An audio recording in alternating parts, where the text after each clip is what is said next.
Hi guys, welcome to Richard Cabile YouTube channel, and to this video, I will teach you how to enable or disable dark mode on ViVO Y20i mobile phone. And okay guys, but before we start, kindly subscribe to my YouTube channel by pressing the subscribe button and the bell to notify you if I have new videos. Okay guys, let's start. So okay guys, you'll have to do is go to setting in your ViVO Y20i mobile phone.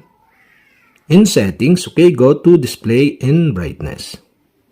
In display and brightness, you can see the dark mode. And okay guys, the dark mode is off. And to enable this, you'll have to do stop the dark mode. And you can see here the dark mode, and on the right side, you can see the switch button.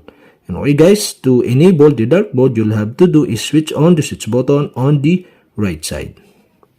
And that's it. Okay, you have successfully enabled the dark mode. And to disable again, you'll have to do is switch off the switch button on the right side. And that's it. Okay, we have successfully enabled or disabled dark mode on ViVO Y20i mobile phone. And okay guys, if you have a question, kindly comment below. And don't forget to hit the subscribe button and the bell to notify you if I have new videos. Okay guys, thank you for watching.